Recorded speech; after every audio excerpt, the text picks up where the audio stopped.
Во тивкото оделение зборот одзвони како далечен одглас. Одглас на мисла, идеја и порив започнати одамна, во соништа и желби на многумина.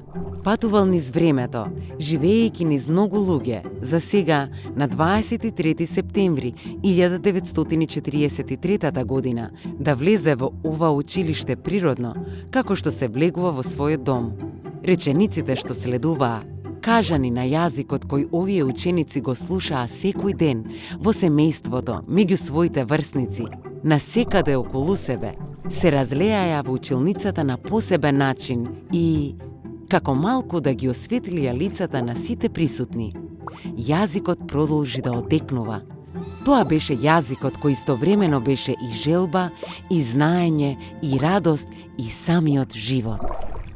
Филолошкиот факултет Блаже Конески, со самото тоа што го носи името Блаже Конески како еден од кодификаторите на македонскиот јазик, е клучното жариште на кое се проучува македонскиот јазик, македонската литература, историјата на литературата, но секако и диалогот на македонската култура воопшто со другите јазици, култури, книжевности, преку координираната работа на сите катедри и секако преку преведувачките насоки во кои се работи токму на преведување на книжевни дела како од македонскиот јазик на голем број други европски и светски јазици, така и во обратната насока.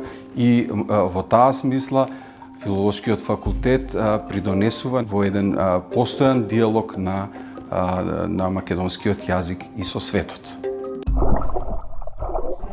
Од секогаш сум верувал дека училиштето треба да биде дом на љубопитноста, куќа на знаењето.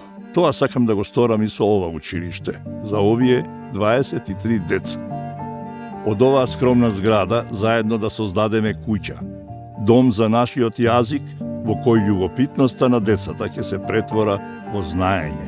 Денеска еден јазик и неговата словесност на 23 ученици ќе им овозможат да влезат во космосот на книгите. Книгите што ќе ги поттикнат да го видат светот околу нив поинтензивно.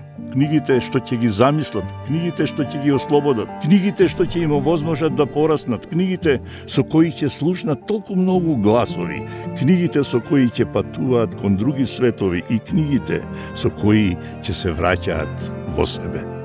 Денес, на 23 септември, го замислувам моето лице од иднината, од старост. Би сакал тоа да биде лице колаж од лицата на сите мои ученици. Институтот се чувствува повикан да одговори на предизвиците. Проучување на македонскиот јазик од 9 век до 20 век, односно 21 до денеска, од една страна, а од друга страна, значи, го имаме на историски план, на диалектен, ономастички план, потоа е современиот македонски јазик и на крајот институтот станува и своевидна школа за изработка на речници. Ова се веќе специализирани проучувања и мислам дека секој од нас на овој начин дава свој придонес кон проучувањето на македонскиот јазик.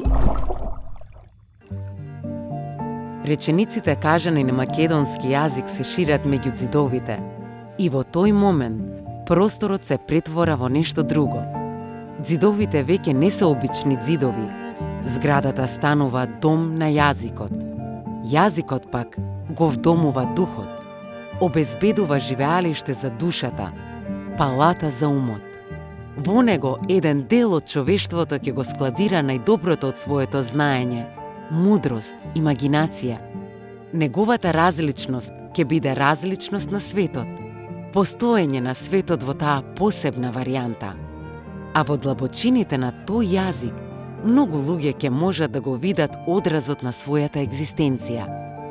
Еден од многуте почетоци на сето тоа е и овој 23 септември 1943 година. Мило ми е што овој важен јубилеј го одбележуваме во годината кога прославуваме и 10 години од постојањето на наградата за најдобар млад преведувач Бабилон, која ја доделуваме на Европскиот ден на јазиците. Европскиот ден на јазиците го одбележуваме токму затоа што веруваме во најголемото богатство на Европската Унија – различноста. Различноста што ја гледаме во различните јазици и култури и во различните размислувања. Во оваа честитка за 80 годишнината од првиот час на македонски јазик, дозволете ми да ви уверам дека за нас македонски јазик е составен дел од различноста во Европската Унија, која продолжуваме да ја негуваме преку своите активности.